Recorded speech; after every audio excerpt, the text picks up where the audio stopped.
은행에 잔돈 자루를 들고 복권을 파는 노인. 장렬하는 여름날 한낮의 햇살이 도시 외곽의 좁은 골목길에 뜨겁게 내리쬐고 있었다. 달궈진 보도 위 백발에 놓인 강씨 할아버지는 햇볕과 바람에 깊게 패인 얼굴로 낡은 손수레 옆에 조용히 앉아 있었다. 손수레에는 알록달록한 복권 뭉치가 가득 쌓여 있었다. 피곤에 지친 할아버지의 눈은 먼 곳을 응시하며 깊은 생각에 잠긴 듯 했다. 벌써 싼시 5년도 더 됐다. 할아버지가 복권 판매를 시작한 날부터 하루하루 낡은 손수레를 묵묵히 밀며 도시 구석구석을 누볐다. 희망을 품고 복권을 사는 사람들에게 인생 역전의 꿈을 팔며 살아왔다. 할아버지의 삶은 그렇게 흘러갔다. 고요하고 단조롭게.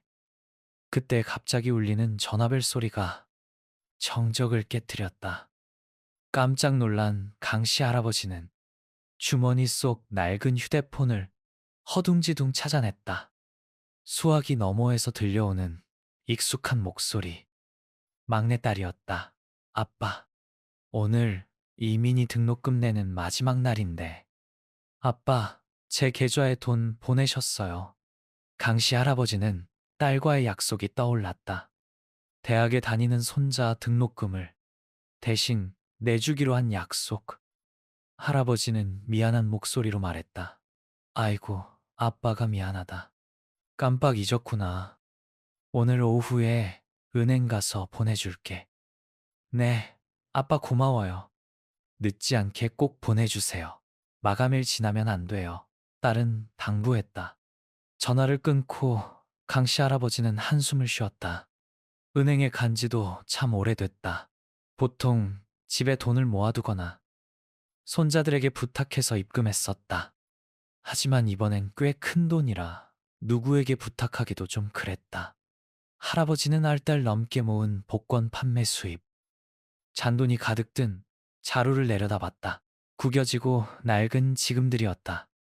할아버지는 한숨을 쉬었다. 이 돈을 세고 입금하려면 시간이 꽤 걸리겠구나 싶었다. 그날 오후 강씨 할아버지는 평소보다 일찍 손수레를 밀며 집으로 향했다. 좁은 골목 깊숙이 자리 잡은 작은 집. 벽에는 곰팡이가 얼룩덜룩했다. 할아버지는 조심스레 문을 잠그고 돈을 세기 시작했다. 한 푼 한 푼 정성스레 세어 작은 뭉치로 만들었다. 10만 동씩 묶어 10뭉치를 다시 2만만 동으로 묶었다. 밤늦도록 이어진 작업은 밖에서 들려오던 매미 소리가 잦아들 무렵에야 끝났다. 다음 날 아침 햇살이 비추기 시작할 무렵 강씨 할아버지는 잠에서 깨어났다. 가장 깨끗한 옷을 입고 머리를 단정히 빗은 후 돈 뭉치를 낡은 자루에 조심스레 담았다. 금간 거울 속 자신의 모습을 보며 은행에 갈 때는 단정해야 한다고 되뇌었다. 돈 자루를 어깨에 메고 나서는 할아버지를 이웃 사람들은 호기심 어린 눈으로 바라봤다. 할아버지는 미소를 지으며 고개를 흔들어 인사하고는 발걸음을 옮겼다. 은행까지는 그리 멀지 않았지만 무거운 돈자루를 맨 할아버지에게 한 걸음 한 걸음이 고행과 같았다. 이마에 땀방울이 송골송골 맺혔지만 할아버지는 멈추지 않았다. 마침내 은행 앞에 도착했다. 자동문이 달린 크고 현대적인 건물이었다.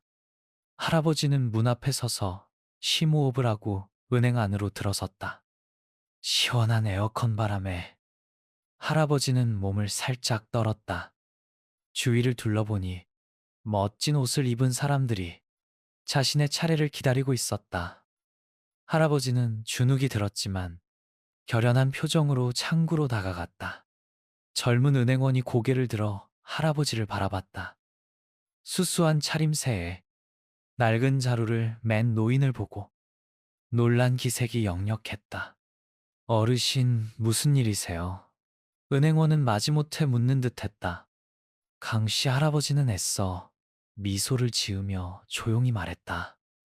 저 돈을 좀 입금하려고 하는데 은행원은 미간을 찌푸리며 낡은 자루를 의심스러운 눈초리로 바라봤다. 얼마나 입금하시려고요? 한 5천만 동 정도 됩니다. 할아버지가 대답했다. 할아버지의 대답에 젊은 여자는 웃음을 터뜨렸다. 장난하세요. 5천만 동이나 되는 돈을 이런 자루에 담아 오셨다고요. 할아버지는 부끄러웠지만 차분히 설명했다. 저 이건 제가 복권 팔아서 모은 잔돈입니다. 따라 이 계좌에 입금하려고 하는데 은행원은 고개를 저으며 짜증스럽게 말했다. 어르신, 저희 은행에서는 이렇게 많은 잔돈은 받지 않아요. 큰 돈으로 받고 오셔야 입금 가능합니다. 할아버지는 당황했지만 저 벌써 다 세워왔는데 어디서 바꿔야 할지 모르겠습니다. 라고 말했다. 젊은 여자는 한숨을 쉬며 매우 짜증스러운 목소리로 말했다.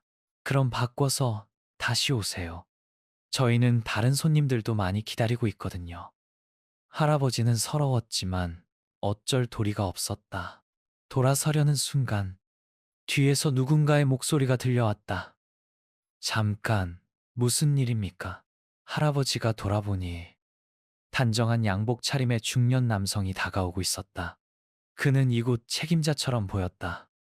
젊은 은행원은 황급히 일어서서 네, 지배인님. 이 어르신께서 잔돈을 입금하시려는데 금액이 너무 많아서요. 라고 말했다. 남자는 할아버지와 돈자루를 번갈아 보았다. 잠시 침묵하더니 갑자기 미소를 지었다. 어르신, 얼마나 입금하시려는 겁니까? 할아버지는 다시 한번 한 5천만 동 정도 됩니다. 라고 대답했다. 지배인은 고개를 끄덕이며 알겠습니다. 걱정하지 마십시오. 저희가 입금을 도와드리겠습니다. 라고 말했다. 젊은 은행원은 놀란 표정을 지었지만 하지만 지배인님, 괜찮습니다. 지배인은 말을 잘랐다. 이분도 저희 고객입니다. 얼마를 입금하시든 저희는 고객에게 서비스를 제공할 책임이 있습니다. 그는 할아버지에게 돌아서며 어르신, 저를 따라오시죠. 함께 돈을 세어보도록 하겠습니다. 라고 말했다. 감동한 할아버지는 지배인을 따라 별실로 들어갔다. 그곳에서 두 사람은 함께 돈 뭉치를 하나하나 세기 시작했다. 2시간 가까이 걸리는 작업이었지만 지배인은 끝까지 인내심을 갖고 정성껏 도와주었다. 마침내 돈을 다 세자 지배인은 미소를 지으며 어르신, 총 우셜, 쌈발료실, 링, 동입니다. 어느 계좌로 입금해 드릴까요? 라고 물었다. 할아버지는 딸의 계좌번호를 알려주었다. 지배인은 신속하게 입금 절차를 마무리했다. 모든 일이 끝나자 할아버지는 지배인의 손을 꽉 잡고 감격에 찬 목소리로 말했다. 당신은 정말 좋은 사람입니다. 지배인은 미소를 지으며 천만에요, 어르신. 이건 저희가 해야 할 일입니다. 그런데 혹시 이렇게 많은 잔돈을 갖게 된 이유를 말씀해 주시겠습니까? 라고 물었다. 할아버지는 자신의 복권 판매 이야기와 손자의 대학 등록금을 마련하기 위해 돈을 모았다는 이야기를 들려주었다. 할아버지의 이야기에 지배인은 깊은 감동을 받았다. 어르신, 지배인은 말했다. 저는 어르신의 성실함과 가족에 대한 사랑에 깊은 감명을 받았습니다.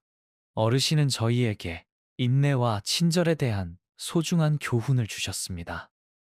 그는 잠시 생각하더니 말을 이었다.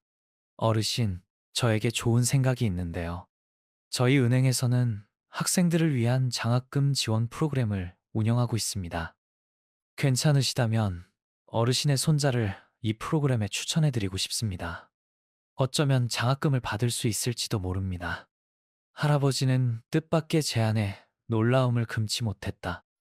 오늘 은행에 온 것이 이런 행운을 가져다 줄 줄은 상상도 못했다. 할아버지는 감사하는 마음으로 고개를 끄덕였다. 할아버지가 은행을 나서자 해가 서쪽으로 기울고 있었다. 가벼운 마음으로 행복하게 걷고 있는데 뒤에서 누군가 부르는 소리가 들렸다. 할아버지, 잠시만요. 돌아보니 아까 그 젊은 은행원이 뛰어오고 있었다. 은행원은 할아버지 앞에 멈춰서서 숨을 몰아쉬며 말했다. 할아버지, 아까 제 태도에 대해 사과드립니다. 할아버지께 그렇게 행동하면 안 되는 거였는데, 할아버지는 따뜻한 눈길로 젊은 여자를 바라보며 부드러운 미소를 지으며 그녀의 어깨에 손을 얹었다. 괜찮다, 얘야. 내 마음 이해한다. 아마 처음엔 내가 너희 은행에 올 만한 고객처럼 보이지 않았겠지. 젊은 여자는 고개를 숙이며 떨리는 목소리로 말했다. 정말 부끄럽습니다. 저는 모든 돈에는 가치가 있고 모든 고객은 존중받아야 한다는 사실을 잊고 있었습니다. 얘야, 할아버지는 따뜻하게 말했다. 자책하지 마라. 중요한 건 네가 잘못을 깨닫고 바꾸려고 노력한다는 거야. 그게 바로 소중한 거란다. 눈물이 그렁그렁한 눈으로 젊은 여자는 할아버지를 올려다보았다. 정말 제게 용서를 비는 건가요? 강씨 할아버지는 고개를 끄덕였다. 당연하지. 오히려 내가 너에게 고마워해야 할 판인데. 저에게 고맙다고요. 여자는 놀란 표정을 지었다. 그래, 할아버지가 설명했다. 내 덕분에 친절한 지배인을 만날 수 있었고 더 중요한 건 네가 내게 보여준 거야. 친절과 진심은 언제나 존재한다는 것을. 우리가 그것을 잃어버렸다고 생각할 때조차도 말이지. 여자는 아무 말도 하지 못했다. 할아버지의 말이 가슴 깊이 와닿았다. 갑자기 여자는 할아버지를 껴안았다. 눈물이 뺨을 타고 흘러내렸다. 감사합니다. 정말 소중한 것을 가르쳐 주셨어요. 할아버지는 딸을 달래는 아버지처럼 여자의 등을 토닥였다. 복잡한 거리 한가운데 두 사람은 그렇게 한참을 서 있었다. 마치 세상에 단둘만 남은 것처럼 여자가 할아버지에게서 떨어져 눈물을 닦으며 말했다. 할아버지, 앞으로 돈을 입금하실 일이 있으면 제 창구로 오세요. 정성껏 도와드리겠습니다. 할아버지는 고개를 끄덕이며 미소 지었다. 고맙다. 하지만 나뿐만 아니라 모든 사람에게 친절했으면 좋겠구나. 여자는 힘차게 고개를 끄덕였다. 네, 약속할게요. 오늘의 교훈을 절대 잊지 않겠습니다. 두 사람은 따뜻한 마음으로 헤어졌다. 할아버지는 기쁨에 벅찬 가슴을 안고 발걸음을 옮겼다. 자신의 삶과 지금까지 겪어온 고난, 그리고 친절히 한 사람의 인생을 어떻게 바꿀 수 있는지에 대해 생각했다. 집에 도착하자마자 할아버지는 딸에게 전화를 걸었다. 라나, 아빠가 돈 보냈다. 계좌 확인해봐라. 라는 놀라워하며 말했다. 네, 정말요. 아빠, 정말 고마워요. 근데 어떻게 이렇게 빨리 보내셨어요? 하루 종일 걸릴 줄 알았는데. 할아버지는 웃으며 말했다. 긴 이야기다. 네가 집에 오면 자세히 얘기해 줄게. 그리고 좋은 소식이 또 있다. 할아버지는 은행 지배인과의 만남과 미니에게 주어진 장학금 기회에 대해 이야기했다. 라는 감격하며 말했다. 아빠, 어떻게 이런 행운이. 정말 감사하다는 말밖에 할 수 없네요. 고맙긴. 할아버지가 말했다. 이건 하늘이 우리 가족에게 내려준 축복이야. 미니가 이 기회에 보답할 수 있도록 열심히 공부했으면 좋겠구나. 전화를 끊고 할아버지는 집안에 낡은 의자에 앉아 창밖을 바라보았다. 하늘은 어느새 옅은 보랏빛으로 물들어 있었다. 오늘 하루 있었던 일들과 만났던 사람들, 그리고 한순간에 인생이 어떻게 바뀔 수 있는지에 대해 생각했다. 아마도 이것은 오랜 세월 묵묵히 복권을 팔고 아무런 대가도 바라지 않고 다른 사람들을 도와준 자신에게 주어진 보상일지도 모른다는 생각이 들었다. 할아버지는 삶에 감사했고 만났던 좋은 사람들에게 감사했다. 그 후 잔돈자루를 메고 은행에 간 노인의 이야기가 퍼져나가기 시작했다. 카페에서, 가족 모임에서, 심지어 SNS에서도 사람들은 할아버지의 성실함과 가족에 대한 사랑에 감동했다. 길거리의 복권 판매원들을 보는 시선도 달라졌다. 존경과 연민이 담긴 시선으로 바라보게 되었다. 은행에서는 할아버지의 이야기가 고객 응대 교육 자료가 되었다. 지배인은 특별회의를 열어 자신의 경험을 공유하고 모든 고객을 평등하게 대해야 한다는 점을 강조했다. 젊은 여직원은 그 사건 이후 은행에서 가장 사랑받는 직원 중 한 명이 되었다. 그녀는 항상 고객들에게 친절했고 특히 노인이나 어려운 처지에 있는 사람들에게 더욱 신경 썼다. 그녀는 할아버지의 이야기를 동료와 친구들에게 영감을 주는 이야기로 자주 들려주었다. 한 달 후 강씨 할아버지는 기쁜 소식을 들었다. 손자 미니가 은행의 장학금 프로그램에 선정되었다는 소식이었다. 대학교 마지막 학년 등록금과 생활비를 모두 지원하는 전액 장학금이었다. 미니가 장학금을 받는 날, 강씨 할아버지 가족 모두가 참석했다.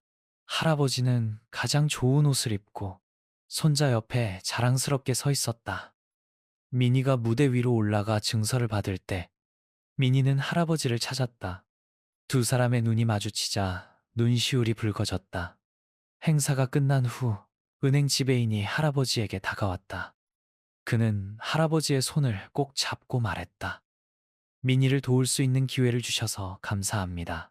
할아버지의 이야기가 은행 직원들에게 큰 감동을 주었습니다. 아닙니다. 할아버지는 겸손하게 말했다. 진정 마음이 넓은 사람들은 바로 여러분입니다. 지배인은 고개를 저었다. 그렇지 않습니다. 할아버지는 저희에게 인내와 친절, 그리고 가족이라는 소중한 가치를 가르쳐 주셨습니다. 그것은 누구나 힘든 삶 속에서 지켜낼 수 있는 가치가 아닙니다. 그날 저녁, 가족들이 모여 미니의 장학금을 축하하는 자리에서 강씨 할아버지는 식탁을 둘러보며 자녀들의 미소 짓는 얼굴을 보았다. 그는 그 어느 때보다 행복했다. 딸 아는 할아버지의 손을 잡고 말했다. 아빠, 저희를 위해 해주신 모든 것에 감사드립니다. 아빠는 우리 가족의 빛나는 등불입니다. 미니도 말했다. 저도 할아버지께 감사드립니다. 할아버지가 아니었다면 이런 기회는 없었을 거예요. 할아버지와 모두에게 부끄럽지 않도록 열심히 공부하겠습니다. 할아버지는 미소를 지으며 가슴 가득한 사랑을 느꼈다. 얘들아, 고맙긴. 이건 아빠의 책임이자 기쁨이란다. 아빠는 너희들이 어떤 어려움 속에서도 항상 친절과 인내를 잃지 않기를 바란다. 그것이야말로 가장 소중한 재산이니까. 할아버지의 말에 모두 잠시 침묵했다. 각자 할아버지 말씀에 깊은 뜻을 되새겼다. 그날 이후 강씨 할아버지의 삶은 많이 달라졌다. 여전히 복권을 팔았지만 더 이상 피곤하거나 지치지 않았다. 매일 행복하고 감사한 마음으로 낡은 손수레를 밀고 거리로 나섰다. 이웃 사람들은 예전에는 그저 평범한 복권 판매원으로만 여겼던 할아버지를 다른 시선으로 바라보기 시작했다. 그들은 종종 할아버지에게 말을 걸고 삶과 가족에 대해 안부를 물었다. 많은 사람들이 복권에 당첨되기 위해서가 아니라 할아버지를 돕기 위해 복권을 샀다. 은행에서 할아버지는 특별 고객이 되었다. 할아버지가 돈을 입금하러 올 때마다 직원들은 따뜻하게 맞이했다. 예전의 젊은 여직원은 이제 할아버지의 좋은 친구가 되었다. 그녀는 종종 할아버지와 이야기를 나누며 인생 이야기와 소중한 교훈을 들었다. 어느 날, 강씨 할아버지가 집 근처 공원 벤치에 앉아 있는데 중년 남성이 다가왔다. 그는 할아버지 옆에 앉아 말했다. 할아버지, 저는 지역신문 기자입니다. 할아버지 이야기를 듣고 기사를 쓰고 싶은데 더 자세히 말씀해 주시겠습니까? 할아버지는 놀라며 말했다. 저에 대한 기사요. 저는 그저 평범한 복권 판매원일 뿐인데 쓸만한 이야기가 있을까요? 기자는 미소를 지었다. 그렇지 않습니다. 할아버지의 이야기는 많은 사람들에게 감동을 주었습니다. 어떤 상황에서도 친절과 인내가 기적을 만들 수 있다는 것을 보여주는 이야기입니다. 할아버지는 잠시 침묵하다가 고개를 끄덕였다. 그는 복권을 팔기 시작한 초창기부터 겪었던 어려움, 은행에서 있었던 일, 그리고 그 후의 변화까지 모든 이야기를 들려주었다. 기자는 귀 기울여 듣고 때때로 메모를 했다. 할아버지의 이야기가 끝나자 그는 말했다. 할아버지의 이야기를 들려주셔서 정말 감사합니다. 소중한 이야기입니다. 단지 할아버지뿐만 아니라 우리 사회의 가난한 노동자들, 외로운 노인들 모두의 이야기이기도 합니다. 강씨 할아버지는 겸손하게 답했다. 저는 그저 제 이야기를 통해 사람들이 깨닫기를 바랍니다. 삶이 아무리 힘들어도 인간의 선함에 대한 믿음을 잃지 말아야 한다는 것을. 할아버지에 대한 기사는 다음 주에 실렸다. 기사는 곧 대중의 관심을 사로잡았고 많은 사람들이 할아버지의 이야기에 감동하여 SNS에 공유하기 시작했다. 기사가 나가고 일주일 후 할아버지는 도시의 큰 자선단체에서 뜻밖의 전화를 받았다. 그들은 할아버지를 독거노인 지원 프로그램에 초대하고 싶어 했다. 강씨 할아버님, 할아버님의 이야기에 깊이 감동했습니다. 저희 프로그램에 참여해 주셨으면 합니다. 도움을 받는 분으로서가 아니라 경험을 나누고 다른 분들을 격려하는 분으로서 말입니다. 자선단체 관계자가 말했다. 할아버지는 머뭇거렸다. 제가 무슨 도움이 될지 모르겠습니다. 저는 그저 평범한 노인일 뿐인데. 그렇지 않습니다. 관계자가 말했다. 할아버님께는 나눌 것이 많습니다. 할아버님의 삶의 경험과 긍정적인 마음, 그리고 따뜻한 사랑은 많은 분들에게 큰 힘이 될 것입니다. 결국 할아버지는 참여하기로 했다. 매주 한 번씩 자선단체 센터를 방문해 외로운 노인들과 이야기를 나누었다. 자신의 이야기를 들려주고 그들의 삶에 귀 기울이며 함께 작은 기쁨을 찾아 나갔다. 점차 이 만남은 할아버지의 일주일 중 가장 빛나는 시간이 되었다. 비록 말과 경청으로나마 다른 사람을 도울 수 있다는 사실에 삶의 의미를 되찾았다. 어느 날 센터에서 만남을 마치고 나오는데 한 할머니가 할아버지에게 다가왔다. 할머니는 할아버지의 손을 잡고 떨리는 목소리로 말했다. 저는 이 삶을 포기하려고 했었습니다. 하지만 할아버지 이야기를 듣고 나니 아직 살아갈 가치가 있다는 것을 깨달았습니다. 할머니의 말에 할아버지는 깊은 감동을 받았다. 아무리 작은 선행이라도 다른 사람의 삶에 큰 변화를 가져올 수 있다는 것을 깨달았다. 시간이 흘러 할아버지의 이야기는 더 널리 알려졌다. 지역 방송국에서 연락이 와 할아버지에 대한 짧은 다큐멘터리를 제작하고 싶다고 했다.